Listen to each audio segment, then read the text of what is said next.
Welcome, Omaha, to this TV show sponsored by North Omaha Contractors Alliance.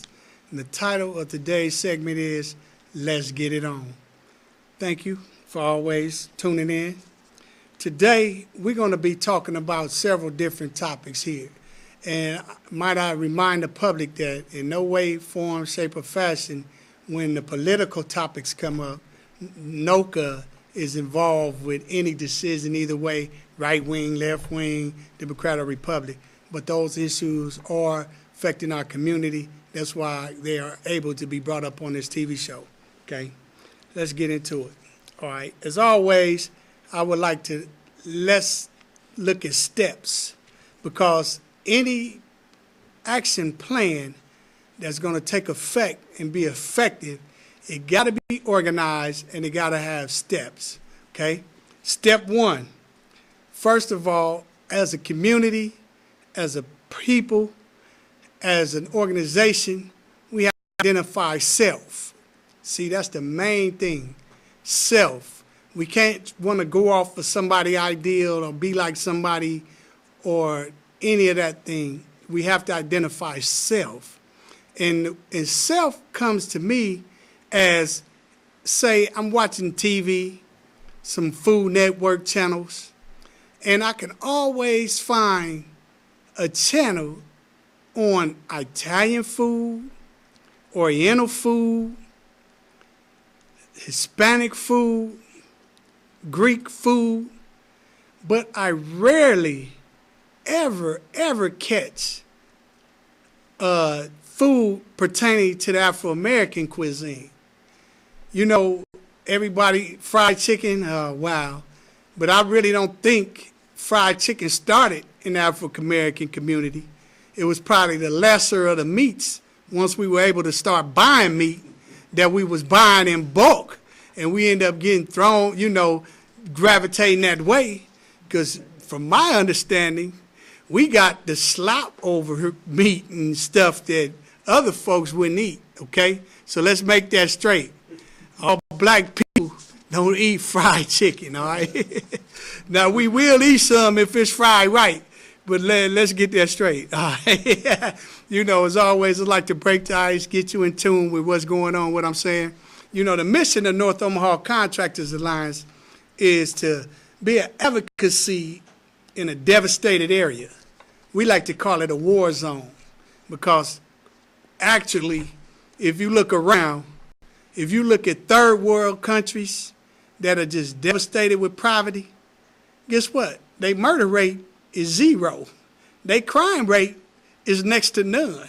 But only in the greatest country in the world that poverty is associated with crime and other bad statistics.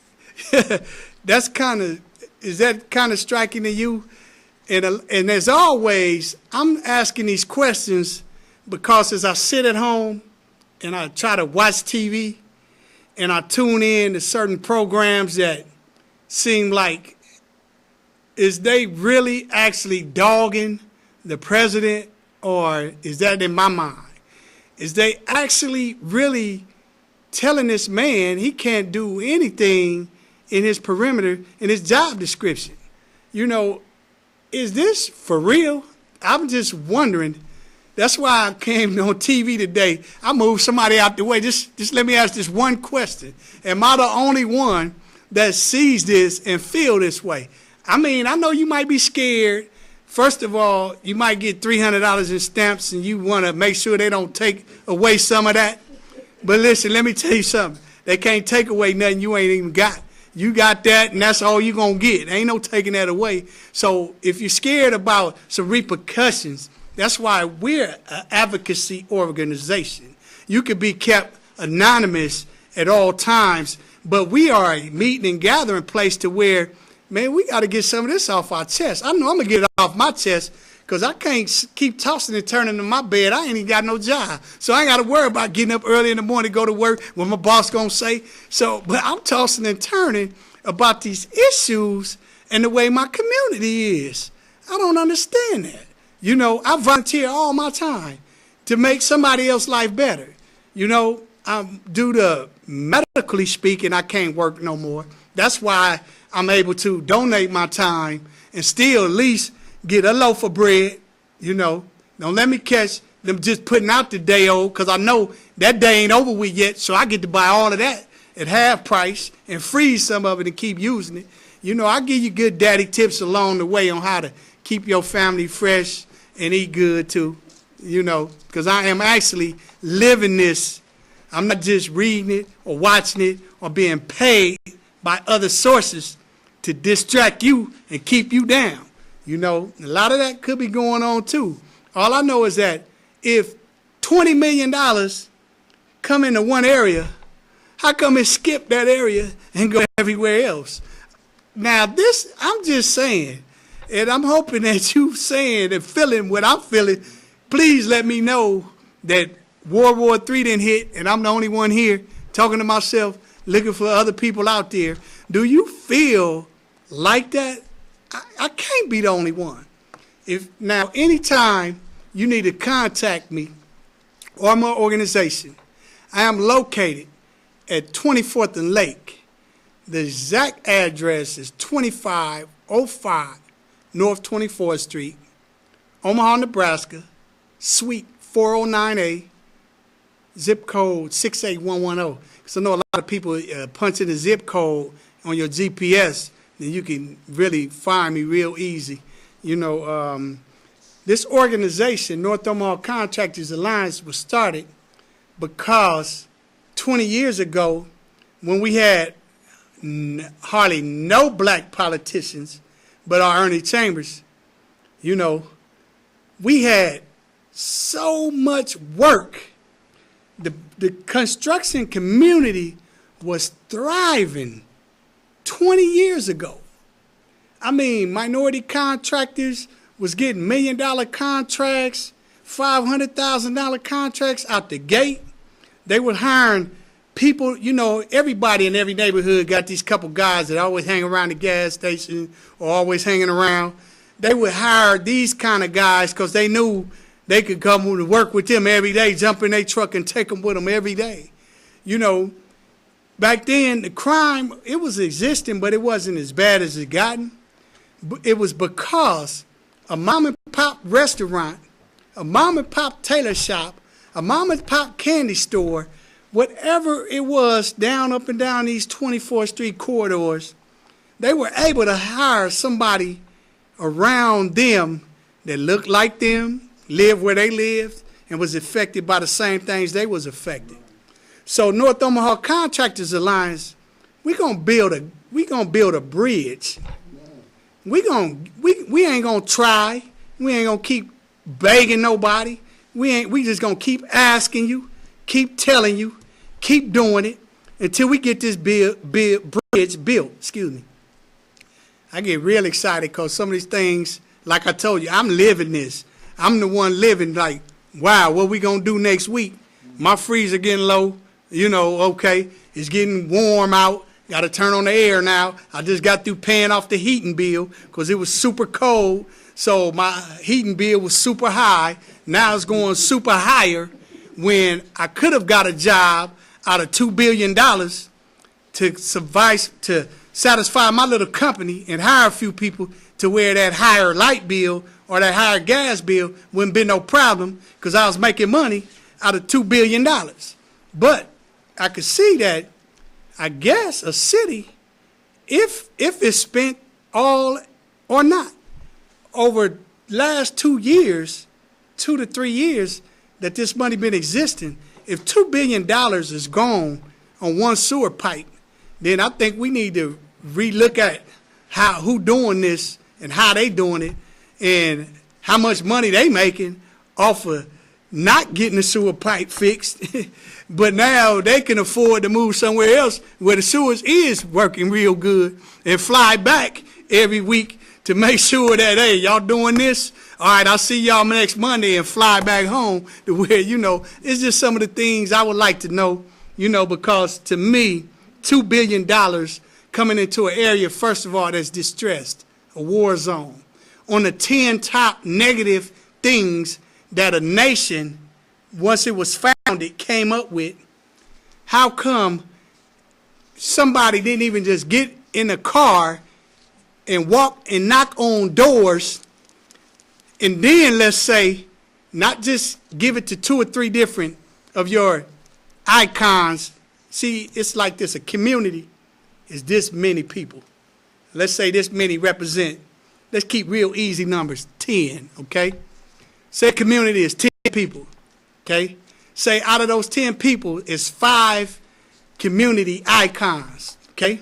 So now, the people who run the community are not those 5 icons. The people who run the community are outside other community, requesting funds, doing statistics, doing trials. They the ones decide on how this community need to be in order to be like they want it to be, okay? Say you got 5 black iconic figures here in this community of 10.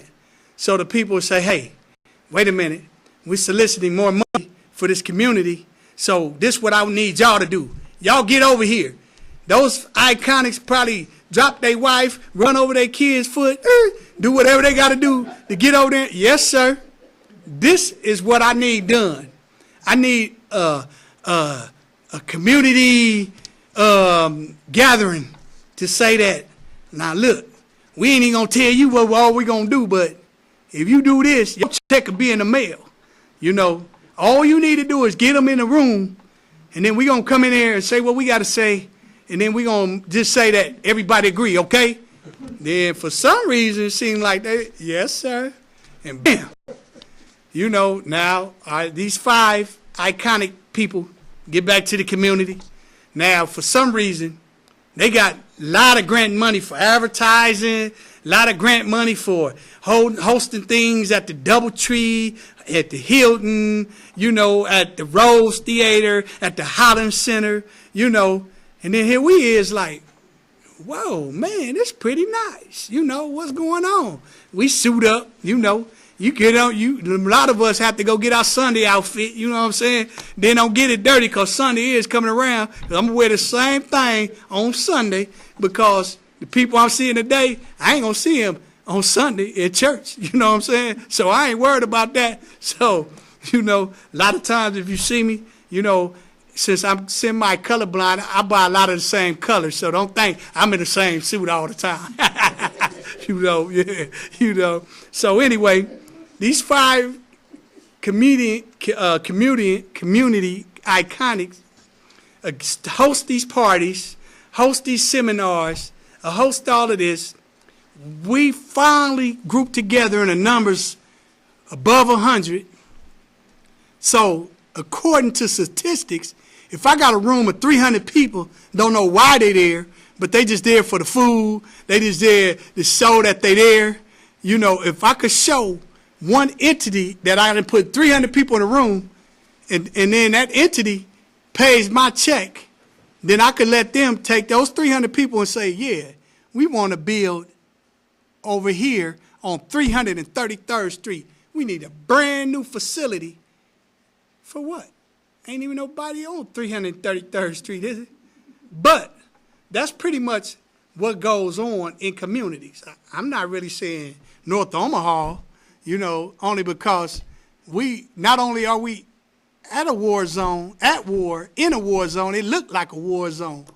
But thanks to Habitat and I guess the mayor, now Habitat is building blocks in a week's time of houses that I've been living on all my life and I can't own.